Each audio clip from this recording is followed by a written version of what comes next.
Hello दोस्तों, स्वागत है आपका हमारी इस नई वीडियो में। 4 या बीपीएससी किसी भी वैकेंसी को करने कंप्लीट करने के लिए सबसे पहले आपको उसमें अपना ओटीआर करना पड़ेगा। ओटीआर का मतलब है वन टाइम रजिस्ट्रेशन।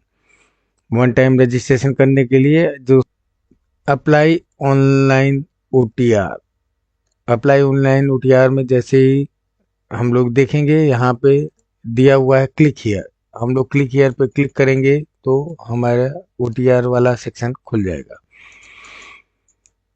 जैसा कि आप लोग देख सकते हैं, हमने लिंक पे क्लिक किया है और बीपीएससी की साइट खुल रही है। देखिए, बीपीएससी की साइट खुल गई है। दोस्तों, हम लोग यहाँ पे न्यू रजिस्ट्रेशन पे जाके अपना वन टाइम रजिस्ट्रेशन का प्रोसेस पूरा कर सकते हैं। मान लीजिए आपने इसके पहले बीपीएससी का कोई फॉर्म भरा हो और आपके पास पहले से ही ओटीआर नंबर हो, तो आप अपना यहाँ user name, mail ID, mobile number डाल के इसे कंप्लीट कर सकते हैं। यहाँ पासवर्ड डाल के अपना लॉगिन करके देख सकते हैं सब कुछ ठीक है नहीं है, कोई क्वालिफिकेशन कम ज़्यादा तो नहीं है उसे। आप अगर आपने लास्ट टाइम जो ओटीआर किया है उससे अब तक में कोई वैकेंसी आपने कोई क्वालिफिकेशन आपने अलग से पढ़ी है तो आप उसे भी मेंशन कर सकते हैं। पूरे ओटीआर करने में अगर आपको किसी भी प्रकार की कोई भी दिक्कत आ रही है या कोई टेक्निकल फॉल्ट आ रही है तो आप इनकी ये हेल्पलाइन नंबर दिया है, आप यहाँ पे भी जा सकते हैं। आपको हेल्पलाइन नंबर पे कॉल करने के लिए मंडे टू फ्राइडे ही अलाउ किया गया है और वर्किंग डेज होना चाहिए, छुट्टी के दिन नहीं होना चाहिए। और वर्किंग आवर मतलब 10 से 5 के बीच में ही आप इनसे कॉल करके हेल्प ले सकते हैं। एंड कुछ जनरल गाइडलाइंस हैं जो कि कैंडिडेट्स के लिए दी गई हैं, जिन्हें आप यहाँ पे देख सकते हैं। कुछ जनरल इंस्ट्रक्शंस है, फॉर्म से जुड़ा हुआ यूजर मैनुअल है। हिंदी में अगर आपको चाहिए तो हिंदी में भी मैनुअल उपलब्ध है। एडमिट कार्ड कैसे डाउनलोड होगा उसका गाइडलाइंस दिया है, सारी चीज़ें दी हुई हैं। दोस्तों, फिलहाल हम लोग नए सिरे से अपना ओटीआर करना आपको सिखाते हैं। आपको अपना ओटीआर करना है तो आपको न्यू रजिस्ट्रेशन, वो वन टाइम रजिस्ट्रेशन पे क्लिक करना होगा। जैसे ही आप क्लिक करेंगे देखेंगे कि यहाँ पे इंस्ट्रक्शंस लिख के आ जाता है। सारे इंस्ट्रक्शंस को आप एक बार फॉर्म भरने से पहले पढ़ लें, जिससे आपको किसी भी प्रकार की समस्या ना हो ओटीआर करते हुए। जब आप पूरा पढ़ लेंगे तब उसके बाद आप क्लोज बटन पे क्लिक करेंगे। जैसे ही आप क्लोज बटन पे क्लिक करेंगे आप देख सकते हैं कुछ इस तरह का इंटरफेस आ जाएगा। यहाँ पे कुछ इंस्ट्रक्शंस दिया गया है, आप इन्हें भी पढ़ सकते हैं। फॉर्म से ओटीआर से जुड़े हुए इंस्ट्रक्शंस इसमें दिए हुए हैं। फिलहाल हम लोग अपना करना शुरू करते हैं। कोशिश करता हूँ कि जो भी इंस्ट्रक्शंस दिए हैं या जो भी डिटेल्स दी हुई हैं आपको मैं सारी चीज़ें क्लियर करता रहूँ। फिलहाल हम लोग अपना ईमेल आईडी लिखते हैं। ईमेल आईडी के बाद हमें अपना candidate name, father name, mother name, date of birth, सारी चीज़ें मेंशन करनी होगी। हमारा जेन अगर हम लोग और नीचे जाएँ तो देख सकते हैं यहाँ पे दिया हुआ है कि हमारा जेंडर क्या है, आईडी प्रूफ हम क्या लगा रहे हैं, और कुछ सिक्योरिटी क्वेश्चंस दिए हुए हैं जैसे हमने अपना हाई स्कूल कब कंप्लीट किया है, किस बोर्ड से कंप्लीट किया है, हमारा रोल नंबर क्या था, आपने इंटर कहाँ से पास किया, आपका ब्लड ग्रुप क्या है, आपका sports person, favourite sports person कौन है। उसी तरीके से जब हम नीचे जाएंगे तो इसके बाद आई एग्री दिया हुआ है और रजिस्टर करने के लिए दिया हुआ है। फिलहाल हम लोग पूरा फिल करते हैं और आगे दिखाते हैं कि आगे क्या करना होगा। दोस्तों, आप लोग देख सकते हैं हमने अपनी ईमेल आईडी डाल दी है। इसके बाद हम लोग गेट ओटीपी पे क्लिक करते हैं। जैसे हम ओटीपी पे क्लिक करेंगे हमें अब अपनी यहाँ पे मेल आईडी की ओटीपी मेंशन करनी होगी। दोस्तों, आप लोग देख सकते हैं हमने अपने यहाँ ओटीपी डाल दी है। वेरीफाई पे क्लिक कर रहे हैं। दोस्तों, आपको बता, मान लीजिए आपकी मेल आईडी पे ओटीपी नहीं आ रही है तो आप एक बार स्पैम मेल में जाके इसे जरूर से चेक कर लें। स्पैम मेल या ऑल मेल में जाके आप एक बार इसे जरूर से चेक कर लें। जैसा कि आप देख सकते हैं मैंने अपनी ईमेल आईडी के ओटीपी वेरीफाई करा दी है। इसके बाद हम लोग अपना मोबाइल नंबर डालते हैं। आप देख सकते हैं हमने अपना मोबाइल नंबर भी डाल दिया है। गेट ओटीपी पे क्लिक करते हैं। जैसे हमने गेट ओटीपी पे क्लिक किया अब हम लोग अपनी मोबाइल की ओटीपी डालेंगे। जैसे कि आप लोग देख सकते हैं हमने यहाँ ओटीपी डाल दी। अब हम वेरीफाई ओटीपी पे क्लिक करेंगे। इसके बाद हमने अब अपना पासवर्ड बनाना है, जो कि हमने बना लिया। पासवर्ड बनाने के बाद हमें अपना बेसिक डिटेल्स जैसे कि नाम, फादर का नेम, मदर का नेम, सब कुछ डालना होगा। दोस्तों जैसे कि आप देख सकते हैं हमने अपना नाम मेंशन कर दिया है। हमको इस यहाँ पे 2 बार उसी चीज़ की एंट्री करनी पड़ेगी। एक बार हम यहाँ पे लिखेंगे और वेरीफाई करने के लिए हम उसे दोबारा यहाँ इनपुट करेंगे। जो हम इस सेक्शन में हम इनपुट करेंगे वो क्रॉस क्रॉस हो जाएगा, और जो इस सेक्शन में करेंगे वो हमको पूरा दिखाई देगा। इसी तरीके से हम अपना नाम, father name, mother name, date of birth, gender, Aadhaar number, सारी चीज़ों को मेंशन कर देते हैं। इसके बाद आगे बढ़ते हैं। उसके बाद जब हम लोग नीचे बढ़ते हैं तो आप देख सकते हैं यहाँ पे हमने अपना हाई स्कूल कब पास किया है उसे मेंशन कर दिया है, किस बोर्ड से पास किया है उसे मेंशन कर दिया है, हमारा रोल नंबर क्या था, हमने इंटर कब पास किया है, हमारा ब्लड ग्रुप क्या है, और हमारे फेवरेट स्पोर्ट्स पर्सन क्या है, हमने इसे मेंशन कर दिया। लास्ट में हम लोग ने अपना कैप्चा डाला और रजिस्टर पे क्लिक करते हैं। दोस्तों जैसे हम लोग वेरीफाई पे क्लिक करेंगे, आगे बढ़ते हैं, तो ये देख सकते हैं आप लोग हमारा फॉर्म डिजी लॉकर पे चला जाता है। जैसे हम लोग डिजी लॉकर पे गए तो यहाँ पे अब हमको अपना डिजी लॉकर की लॉगिन क्रिएट करके इसे बनाना होगा। जिन्होंने अपना पहले से डिजी लॉकर में अपना अकाउंट नहीं बनाया है वो अपना इस पे साइन अप पे जाके अपना डिजी लॉकर पे अकाउंट बना सकते हैं। अगर आपका पहले से अकाउंट है डिजी लॉकर पे तो आप अपना, आपके पास 3 माध्यम दिए हुए हैं, तीनों माध्यम से किसी भी माध्यम से आप अपने फॉर्म को में लॉगिन कर सकते हैं। मोबाइल नंबर के माध्यम से, यूजर नेम पिन मालूम हो तो उसके माध्यम से, और तीसरा विकल्प है Aadhaar ID, Aadhaar card, PAN card, driving licence के माध्यम से भी अपना लॉगिन आप क्रिएट कर सकते हैं। फिलहाल हम लोग अपना डिजी लॉकर पे लॉगिन करते हैं। जैसा कि आप लोग देख सकते हैं हमने अपनी ओटीपी डाल के हम इस पे लॉगिन कर रहे हैं। तो दोस्तों जैसे ही आप लोग अपना डिजी लॉकर वेरीफाई कराएंगे तो आप देख सकते हैं कुछ इस तरह का इंटरफेस खुल के आ जाएगा। यहाँ पे आप देख सकते हैं कि कुछ ज़रूरी इंस्ट्रक्शंस दिए गए हैं। आप प्रोफाइल अपना क्रिएट करने से पहले इन इंस्ट्रक्शंस को ध्यान से पढ़ लें, जिससे आगे चल के आपको कोई समस्या ना हो। फिलहाल हम आगे बढ़ते हैं, और जब हम नीचे जाते हैं तो आप देख सकते हैं कि यहाँ पे प्रोफाइल क्रिएशन लिखा हुआ है। जब हम ऊपर जाते हैं तो जैसे ही हम लोग प्रोफाइल क्रिएशन पे क्लिक करते हैं, आप यहाँ देख सकते हैं यहाँ टोटल 6 स्टेप दिए हुए हैं। हर स्टेप में अपना अपना डिटेल मांगी गई है। सारी डिटेल को भरने के बाद आप आगे बढ़ सकते हैं। फिलहाल हम इस स्टेप को पूरा करते हैं, आगे बताते हैं कि आपको क्या करना है।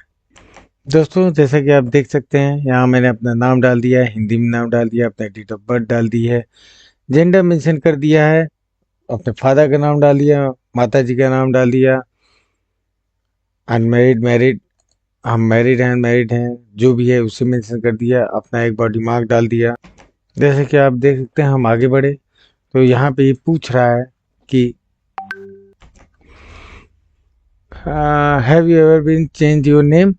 अगर आपने कभी अपना नाम चेंज किया है तो यस करना है, नहीं तो नो करके आगे बढ़ते हैं। जब आगे देखते हैं तो यहाँ देख सकते हैं लिखा है are you citizen of India, क्या आप भारत के नागरिक हैं, आप यस करेंगे। इसके बाद जैसे आप यस करेंगे तो आप यहाँ देख सकते हैं तुरंत ही 2 पॉइंट और खुल के आ जाएंगे, जैसे लिखा है क्या आप और आपके पिता बिहार के स्थायी मूल निवासी हैं। अगर आप यस हैं तो आपको यस करना है, नहीं तो आप नो कर सकते हैं। जैसे आप यस करेंगे तो उसके बाद वो पूछ रहा है कि सत्यापित करें कि क्या आप और आपके पिता बिहार के मूल निवासी हैं। अगर आप मूल निवासी है तो आप यस करेंगे। जैसे ही यस करेंगे तो आपसे आपका रेजिडेंस सर्टिफिकेट मांगेगा, और वो किस तारीख को इशू हुआ है उसे मेंशन करना होगा। फिलहाल हम लोग अदर स्टेट के निवासी हैं तो हम नो करके आगे बढ़ते हैं। जैसा कि आप आगे देख सकते हैं आगे चलने पे हमसे हमारी हाइट मांगी जा रही है। हमारी जो हाइट है, हमारा जो वेट है, हम उसे मेंशन कर देते हैं। अगर हमारा चेस्ट, जब हम उस पर पंपिंग नहीं करते हैं तो हमारा चेस्ट की क्या साइज है उसे मेंशन करेंगे। और जब हम फुल ब्रीथ कर लेते हैं, पूरी सांस ले लेते हैं, भर लेते हैं, उसके बाद हमारी क्या साइज आएगी चेस्ट की, उसे हमको मेंशन करना है। दोस्तों इस चीज़ का ध्यान रखिएगा कि जो भी मेजरमेंट हम लोग दे रहे हैं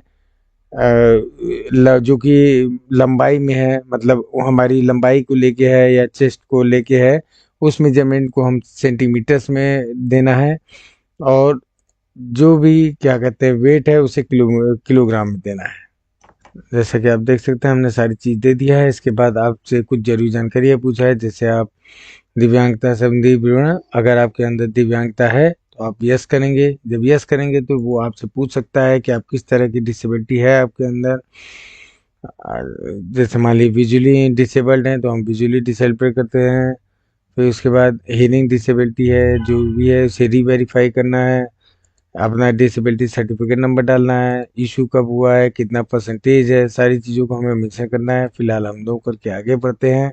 इसके बाद पूछ रहा है कि अगर आप स्पोर्ट्स पर्सन है तो आपका किस स्पोर्ट्स में आपका लेना है। अगर आप मेधावी खिलाड़ी हैं तो यस करके आप आगे बढ़ सकते हैं। आगे चल के भविष्य में जब भी आपका डॉक्यूमेंट वेरिफिकेशन होगा बीपीएससी में, तब आपको इससे जुड़े हुए दस्तावेजों को देना होगा। अगर नहीं है तो आप नो कर सकते हैं। इसके बाद वो पूछ रहा है कि क्या आप भूतपूर्व सैनिक हैं। भूतपूर्व सैनिक हैं तो आप यस करेंगे, नहीं तो नो कर देंगे। इसके बाद एनसीसी कैटेगरी, अगर आपके पास एनसीसी सर्टिफिकेट है तो आप यस करके उसे मेंशन कर सकते हैं। एनसीसी सर्टिफिकेट नंबर डालना होगा, किस तारीख को इशू हुआ, किस तारीख को से किस तारीख तक के लिए था, कितने साल का है, ये सारी डिटेल आपको देनी पड़ेगी। मान लिया आप एनसीसी कैंडिडेट नहीं है तो नो करके आप आगे बढ़ जाएंगे। इसके बाद आपसे पूछा है क्या आप गवर्नमेंट एम्प्लॉई हैं, मतलब ये आपसे ये पूछ रहा है क्या क्या आप बिहार सरकार के राज्य कर्मचारी हैं। अगर आप हैं तब आपको यस करना है, अगर आप बिहार सरकार के कर्मचारी नहीं हैं तो आप नो करके आगे आपको बढ़ना होगा। अगर आप यस करते हैं तो आपसे किस पद पे आप काम करते हैं, किस ऑफिस में काम करते हैं, और वो ऑफिस किस प्लेस पे है, इसे मेंशन करना होगा। फिलहाल हम लोग नो करके आगे बढ़ते हैं। हमको सारी डिटेल भरने के बाद सेव करना होगा। दोस्तों जैसा कि आप देख सकते हैं हमने अपना पर्सनल इन्फॉर्मेशन वाला सेक्शन कंप्लीट कर दिया है, यहाँ पे ग्रीन टिक आ गया है। इसके बाद हम लोग सेकंड स्टेप पे आते हैं। यहाँ पे आप देख सकते हैं हमारे हमारे फादर का एड्रेस इसमें मेंशन करना है, मतलब हमारा जो भी एड्रेस है हमें उसे यहाँ मेंशन करना होगा। दोस्तों जैसा कि आप देख सकते हैं हमने अपना सेकंड स्टेप में यहाँ पे पूरा एड्रेस अपना भर लिया है। हमारा जो एड्रेस है 3 लाइन दी है, तीनों लाइन में हमको सारा एड्रेस फिल करना है। स्टेट इसके बाद चूज करना है, डिस्ट्रिक्ट चूज कर सकते हैं, और अपना पिन कोड डाल के हम कर देते हैं। अगर हमारा पता चला करस्पॉन्डेंस और परमानेंट एड्रेस दोनों सेम है तो हम सेम एज पे क्लिक करके आगे बढ़ सकते हैं। अगर हमको हमारा डिफर है तो हम इसे इसे टिक को हटा करके अपने एड्रेस को मेंशन कर सकते हैं। दोस्तों इसे सेव करने के बाद हम लोग आगे बढ़ते हैं। जैसे कि आप लोग देख सकते हैं हमारा अब दोनों स्टेप ग्रीन हो चुका है। अब हम लोग नेक्स्ट स्टेप पे आते हैं। यहाँ पे हमसे कुछ जरूरी जानकारियां लेगा, जैसे details of court proceeding criminal action pending against you. अगर आपका कोई क्रिमिनल बैकग्राउंड रहा है या फिर कोई कोर्ट प्रोसेसिंग चल रही है तो उसकी डिटेल आपको यहाँ पे देनी पड़ेगी। इसमें कई क्वेश्चंस दिए हैं, जैसे पहला क्वेश्चन, क्या आपके विरुद्ध किसी न्यायालय में कोई अभियोजन लंबित है। अगर आपके खिलाफ किसी भी प्रकार का कोई प्रकरण लंबित है तो आपको यस करना होगा, जब नहीं तो नो करके हम आगे बढ़ सकते हैं। इसके बाद अगला क्वेश्चन पूछ रहा है कि क्या बार काउंसिल या मेडिकल काउंसिल या एसोसिएशन या अन्य व्यावसायिक संस्थान द्वारा अनुशासनात्मक या इसी तरह की कोई अन्य कार्रवाई शुरू की गई है। मतलब किसी भी तरह का आपके खिलाफ कोई एक्शन हुआ है तो आपको यहाँ पे मेंशन करना है। आपके विरुद्ध सरकारी और सरकारी संगठनों द्वारा कोई अनुशासनात्मक कार्रवाई की गई है, डिसिप्लिनरी एक्शन लिया गया है, तो आपको यस करके यस करना है या तो नो करना है। जो भी आपके अगर आपने किसी भी तरह का डिसिप्लिनरी एक्शन हुआ है आपके अगेंस्ट तो आपको यस करना होगा, नहीं तो नो करके आगे बढ़ सकते हैं।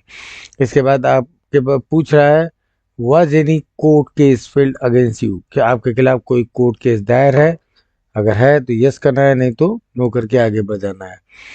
क्या बीपीसीएल यूपीएससी बीपीएससी यूपीएससी या अन्य कोई पब्लिक सर्विस कमीशन द्वारा किसी परीक्षा से आपको डिबार किया गया है, आपको ब्लैक लिस्ट में, आपको ब्लॉक लिस्ट में डाला गया है, तो यस है तो यस, नहीं तो नो करके हम आगे बढ़ेंगे। फिलहाल मेरे खिलाफ कोई प्रकार नहीं लंबित है, इसलिए मैंने सारे नो कर दिए हैं। नो करके हम आगे बढ़ते हैं।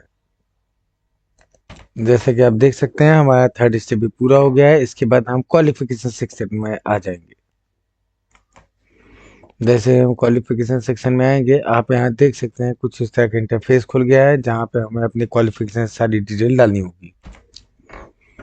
दोस्तों आपको बता दें कि जो भी हमें अपनी क्वालिफिकेशन मेंशन करनी है, स्टार्ट विद 10th क्वालिफिकेशन। हमको हाई स्कूल से अपनी क्वालिफिकेशन दर्ज करनी है।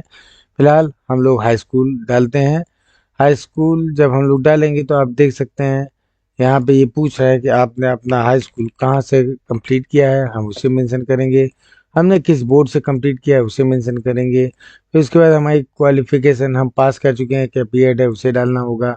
किस तारीख को हमारा कोर्स कंप्लीट हुआ है, कितने अटेम्प्ट में हमने किया है। अगर हमने किसी भी प्रकार का एक्स्ट्रा अटेम्प्ट लिया है, जैसे हम एक साल में अपना कोर्स नहीं कंप्लीट कर पाए हैं, तो हमें यहाँ पे मेंशन करना होगा। अगर हमारा कोई अतिरिक्त प्रयास नहीं है, मतलब एक्स्ट्रा अटेम्प्ट नहीं है, तो हम यहाँ 0 करके आगे बढ़ेंगे। इसके बाद हम कितना नंबर पाए हैं, अगर हमारा मार्किंग नंबर्स में है तो हम यहाँ पे नंबर्स अपना डालेंगे, टोटल नंबर डालेंगे, ऑब्टेन मार्क्स। अगर हमारा मार्किंग सीजीपीए में है तो हम अपने मार्किंग को सीजीपीए में यहाँ अंकित करेंगे। इसके बाद हम नेक्स्ट सेक्शन में जाएंगे तो आप देख सकते हैं यहाँ ऐसे ही टोटल मार्क्स सबको यहाँ इनपुट करना है। सीजीपीए में जो टोटल हमारा है वो डालना है। हमारा परसेंटेज कितना बन जा रहा है, अगर हमारा सीजीपीए में है तो हम सीजीपीए से उसको परसेंटेज में कन्वर्ट करके अपना यहाँ पर परसेंटेज को यहाँ पे हमको मेंशन करना होगा। उसके बाद पूछ रहा है कि आपका जो ये शैक्षणिक सत्र है ये कितने महीनों का था। तो नॉर्मली हाई स्कूल हमारा 12 महीनों का होता है, हमने यहाँ 12 महीने मेंशन कर दिया। हम फर्स्ट डिवीजन आए, सेकेंड डिवीजन आए, उसे मेंशन करना है। हमारा जो कोर्स है वो डिस्टेंस लर्निंग था या हमारा रेगुलर कोर्स था, उसे मेंशन करना है। अनिवार्य सब्जेक्ट और ये फील्ड हाई स्कूल में नहीं खुल रही है, आगे की जो क्वालिफिकेशन है उसमें जरूर खुलेगी। इसके बाद हमें यहाँ रोल नंबर अपना मेंशन करना है और पासिंग ईयर को मेंशन करना है। तो दोस्तों मैं अपना डिटेल भरता हूँ, उसके बाद आगे बढ़ते हैं, बताते हैं आगे क्या करना है। दोस्तों जैसा कि आप यहाँ देख सकते हैं मैंने अपनी सारी डिटेल को फिल कर दिया है। इसके बाद हम सेव बटन पे क्लिक करते हैं, सॉरी ऐड बटन पे क्लिक करते हैं। जैसे हम लोग ऐड बटन पे क्लिक करेंगे आप देख सकते हैं हमारा डेटा ऐड हो जाएगा। जैसा कि आप लोग देख सकते हैं हमारा क्वालिफिकेशन से जुड़ा हुआ हाई स्कूल का डेटा यहाँ पे दिखने लगा है। इसी तरीके से हम अपनी और भी क्वालिफिकेशंस को ऐड करेंगे, फिर उसके आगे बताते हैं कि आगे क्या करना है। तो दोस्तों देख सकते हैं हमने अपने यहाँ इंटरमीडिएट की भी डिटेल डाल दी है।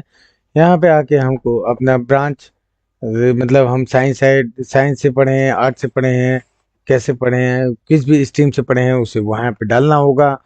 किस स्टेट से किया है, किस बोर्ड से किया है, कंप्लीट हो गया है कि नहीं, कि अगर कंप्लीट हो गया है तो किस तारीख को हुआ है, कितने एक्स्ट्रा अटेम्प्ट हैं, ऑब्टेन मार्क्स, टोटल मार्क्स, हमारा परसेंटेज कितना है, हम कितने महीनों में अपने कोर्स को पूरा किए हैं, इसे मेंशन करना है। इसके बाद हम क्या हमारा डिवीजन क्या है, फर्स्ट है, सेकंड है। फिर यहाँ कंपलसरी सब्जेक्ट एक इन्होंने ऑप्शन यहाँ पे डाल रखा है जहाँ पे हम देखेंगे कि हमारा कंपलसरी सब्जेक्ट क्या है, उसे हमें मेंशन करना होगा। इसके बाद ऑप्शनल सब्जेक्ट अगर कोई है तो उसे मेंशन करना होगा, रोल नंबर डालना होगा, पासिंग ईयर डालना होगा। इसके बाद इसे हम ऐड ऑन करेंगे। दोस्तों जैसे कि आप देख सकते हैं हमारी यहाँ इंटरमीडिएट की क्वालिफिकेशन भी यहाँ शो करने लगी है। इसी तरीके से जब हम आगे बढ़ेंगे तो हमको अपना ग्रेजुएशन का भी डिटेल डालना होगा। जैसा कि आप देख सकते हैं अब हम अपने यहाँ ग्रेजुएशन, दोस्तों जैसा कि आप देख सकते हैं इंटर की क्वालिफिकेशन डालने के बाद अब हमने अपनी ग्रेजुएशन की डिटेल डाली है। आपको बता दें यहाँ पे हमें अपनी योग्यता का नाम लिखना है, मतलब किस क्वालिफिकेशन को हमने गेन मतलब धारण किया है उसे यहाँ लिखना है, किस शाखा से है, किस यूनिवर्सिटी से है, कब हमने इसे पास किया, कितने अटेम्प्ट में पास किया। अगर कोई एक्स्ट्रा अटेम्प्ट है तो हमें यहाँ मेंशन करना होगा, नहीं है तो हम 0 करके आगे बढ़ सकते हैं। कितना नंबर पाए, हमारा टोटल मार्क्स क्या था, हमारा परसेंटेज क्या था, कितने महीनों में हमने इस कोर्स को पूरा किया है। उसके बाद जैसे अगर हमने हमारा 3 साल का कोर्स है तो हम 36 महीने लिखेंगे, अगर 4 साल का कोर्स है तो 48 महीना लिखेंगे। इसके बाद हमारी डिवीजन क्या है, हम रेगुलर थे कि प्राइवेट थे उसे मेंशन करना है। हमारे एसेंशियल सब्जेक्ट्स क्या थे उसे हमें यहाँ मेंशन करना है। हम रोल नंबर को यहाँ मेंशन करेंगे और पासिंग ईयर को यहाँ। दोस्तों आप देख सकते हैं इसके अलावा कुछ 4.16, 4.17, 4.18 कुछ और क्वालिफिकेशन की से जुड़ी हुई डिटेल्स मांगी जा रही हैं। इन्हें भरना नहीं भरना जरूरी नहीं है। अगर आपके पास इसकी जानकारी नहीं है तो आप इसे छोड़ के आगे बढ़ सकते हैं। अगर आपके पास इसके जुड़ी हुई जानकारियां हैं, जैसे आपका रजिस्टरिंग अथॉरिटी क्या है, आपके कोर्स की रजिस्टरिंग अथॉरिटी, आपका इंस्टीट्यूशन को रजिस्टरिंग अथॉरिटी क्या नाम है, किस काउंसिल की रजिस्ट्रेशन काउंसिल की रजिस्ट्रेशन डेट क्या है, आपका रजिस्ट्रेशन नंबर क्या है और ये कब रिन्यूअल होगा, ये सारी चीज़ों को मेंशन करना जरूरी नहीं है। बट अगर आपको मालूम है तो आप इसे इनपुट करके आप आगे बढ़ सकते हैं। दोस्तों जैसे कि आप देख सकते हैं, जैसे हमने ऐड ऑन किया, हमारे यहाँ हाई स्कूल, इंटर और ग्रेजुएशन की डिटेल दिखने लगी है। इसे आप जरूर से रिव्यू कर लें। मान लीजिए बाय चांस आपने कुछ गलत डेटा को इनपुट कर दिया है और आप चाहते हैं कि हमारा ये डेटा सही हो जाए, तो आपके पास इसे सुधारने का एक मौका है। इसे सुधारने के लिए आप ये देख सकते हैं, यहाँ पे एक बार बना हुआ है। इस बार को हम ड्रैग कराएंगे फ्रॉम लेफ्ट टू राइट। अब दाएं अपने बाएं से दाहिने की तरफ जब हम इस बार को क्या कहते हैं मूव कराएंगे, तो आप देख सकते हैं हमारी क्वालिफिकेशन मूव करने लगती है। इसको हम लोग लास्ट तक ले जाते हैं, देखते हैं कि हमें क्या ऑप्शन मिलता है। जैसा कि आप लोग देख सकते हैं हमने मूव करा है, तो लास्ट में हमको ये दिख रहा है एक्शन। जब हम लोग एक्शन बटन पे क्लिक करेंगे तो आप देख सकते हैं यहाँ पे जैसे ही हमने एक्शन बटन पे क्लिक किया, यहाँ पे एडिट बटन दिया हुआ है। हम एडिट बटन पे क्लिक करके हम अपने डेटा को एडिट कर सकते हैं। डिलीट बटन दिया हुआ है, अगर हमको लग रहा है कि हमने गलत डेटा को इनपुट कर दिया है तो हम इसे डिलीट कर सकते हैं। इसके बाद दोस्तों हम लोग आगे बढ़ते हैं।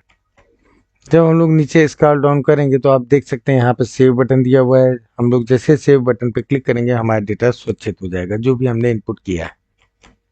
जैसे कि आप लोग देख सकते हैं हमारे चारों स्टेप क्लियर हो गए। अब हम लोग एक्सपीरियंस सेक्शन में जा रहे हैं। जैसे ही हम लोग एक्सपीरियंस सेक्शन में जाते हैं, आप यहाँ पे देख सकते हैं, यहाँ पे ये पूछ रहा है क्या आपके पास किसी भी प्रकार का एक्सपीरियंस है are you have any experience. तो हम यहाँ पे यस या नो कर सकते हैं। अगर हमारे पास एक्सपीरियंस है तो हम यस करेंगे। जब यस करेंगे तो हमारे पास एक्सपीरियंस से जुड़ी हुई डिटेल मांगेगा। हम अभी इस वक्त काम कर रहे हैं, मतलब हम अपना प्रेजेंट का एम्प्लॉयमेंट का डिटेल दे रहे हैं या पास्ट का, मतलब हमने एक से ज़्यादा जगह हमने काम किया है तो हम हमारे पास कई तरह के एक्सपीरियंस हो गए। तो पास्ट अगर हमने उस जगह काम किया है और छोड़ दिया है और आज हम दूसरी जगह काम कर रहे हैं तो हम उसे पास्ट में इनपुट करेंगे। और अगर जो आज की डेट में हम जहाँ काम कर रहे हैं उसका डिटेल हम लोग प्रेजेंट पे करके डालेंगे। इसके बाद ये पूछ रहा है कि आप कर्मचारी किस प्रकार के हैं, मतलब एम्प्लॉयमेंट टाइप, आप गवर्नमेंट ऑफ बिहार के कर्मचारी हैं, सेंट्रल गवर्नमेंट के एम्प्लॉई है, अदर स्टेट के एम्प्लॉई हैं, या फिर आप प्राइवेट सेक्टर में काम करते हैं, Bihar state Ayush medical services में काम करते हैं, तो भी आप यहाँ पे इसको सिलेक्ट करके आगे बढ़ सकते हैं। अगर पंचायती संस्था या नगर पालिका संस्था में आप काम करते हैं तो उसके लिए हमको ये वाला ऑप्शन सिलेक्ट करना होगा। अगर हम सेंट्रल गवर्नमेंट के पब्लिक सेक्टर यूनिट में काम करते हैं तो हमें सेंट्रल पीएसयू करना होगा। अगर स्टेट गवर्नमेंट के पब्लिक सेक्टर यूनिट में काम करते हैं तो हमें स्टेट पीएसयू कलेक्ट करना होगा, क्लिक करना होगा। इसके बाद हमें इस जगह हमारे डिपार्टमेंट का नाम क्या है उसे मेंशन करना पड़ेगा। हम देख सकते हैं यहाँ पे ये हमसे पूछ रहा है क्या कार्यालय बिहार क्षेत्र की परिधि में के अंदर है, मतलब बिहार के बॉर्डर के अंदर अगर हमारा कार्यालय है तो हमें यस करना है, अगर उसके बाहर है तो हम नो करेंगे। आप किस पोस्ट पे काम करते हैं उसका चयन आपको यहाँ पे करना है। अगर मान लीजिए आपका जो पोस्ट है उसकी क्वालिटी वो यहाँ नहीं दिख रही है तो आप अदर्स पे जाके आपने पोस्ट को मेंशन कर सकते हैं। आपका नेचर ऑफ जॉब क्या है, आप अकाउंटिंग में काम करते हैं, एडमिनिस्ट्रेशन में काम करते हैं, टेक्निकल एजुकेशन में है कि एडमायरल में है, कई फील्ड्स यहाँ दी हुई हैं। आप अपनी पोस्ट से जुड़ी हुई जो भी एग्जैक्ट फील्ड हो उसे यहाँ पे सिलेक्ट करके आप आगे बढ़ सकते हैं। इसके बाद पूछ रहा है कि क्या आप राजपत्रित अधिकारी हैं, आर यू गेस्टेड ऑफिसर। अगर आप राजपत्रित अधिकारी हैं तो आपको यस करना है, नहीं तो नो करके आगे बढ़ना होगा। नेचर ऑफ अपॉइंटमेंट, आपकी जो अपॉइंटमेंट हुआ है वो एडिशनल चार्ज है, क्लिनिकल है, कॉन्ट्रैक्ट बेसिस है, कि डेली बेसिस पे है, आप परमानेंट हैं, रेगुलर हैं, टेम्परेरी हैं, जैसे भी हैं, जो भी आपका मतलब अपॉइंटमेंट की नेचर है उसे यहाँ पे आपको मेंशन करना पड़ेगा। आपका पे बैंड, पे स्केल क्या है उसे यहाँ मेंशन करना पड़ेगा। आपका ग्रेड पे क्या है उसे मेंशन करना पड़ेगा। आपका मूल एक्चुअल बेसिक पे जो है उसे यहाँ मेंशन करना होगा। Gross salary, nature of institution, आप किस इंस्टीट्यूट में काम कर सकते हैं उसे आप यहाँ मेंशन कर सकते हैं। किस तारीख को आपकी ज्वाइनिंग हुई है उसे यहाँ मेंशन करना है। उसके बाद आपका ये कैलकुलेट करके बता देगा कि आपके पास कितने साल का अनुभव है अपने आप। फिलहाल हमारे पास कोई अनुभव नहीं है तो हम इसे नो करके आगे बढ़ते हैं। आपके पास अनुभव है तो इससे जुड़ी हुई सारी जानकारियों को जरूर से भरें। जैसा कि आप लोग देख सकते हैं हमने यहाँ नो कर दिया है और हमने सेव कर दिया। जैसे ही हमने सेव कर दिया हम लोग नेक्स्ट सेक्शन पे जाते हैं। तो दोस्तों आप देख सकते हैं नेक्स्ट सेक्शन पे जाने पे हमें कुछ इस तरह का दिखाई देगा। यहाँ दोस्तों हमें अपना लाइव फोटो को कैप्चर करना है। लाइव फोटो से जुड़ी हुई कुछ इंस्ट्रक्शंस यहाँ दिए गए हैं जिन्हें आप जरूर से देख लें।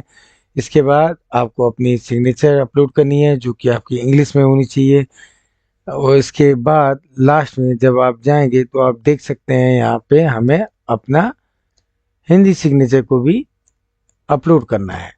इसके बाद हम लोग आगे बढ़ेंगे। फिलहाल हम अपनी लाइव फोटो और सिग्नेचर को इसमें अपलोड करते हैं, उसके बाद हम बताते हैं आगे क्या करना है।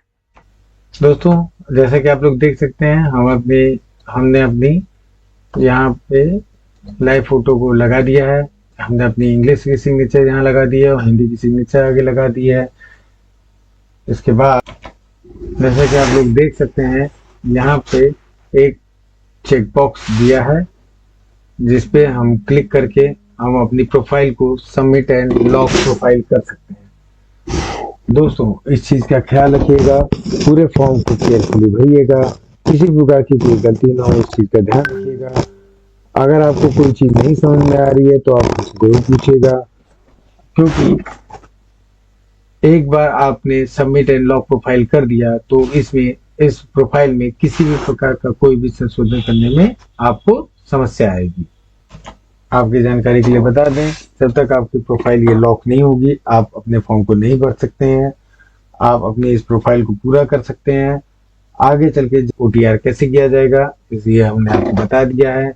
हम लोग को इसके बाद लास्ट में एक आई एग्री करके lock submit and lock profile करना है। जैसे हम लोग सबमिट एंड लॉक प्रोफाइल करेंगे हमारा OTR कंप्लीट हो जाएगा। दोस्तों उम्मीद है आपको ये वीडियो पूरी तरीके से समझ में आई होगी।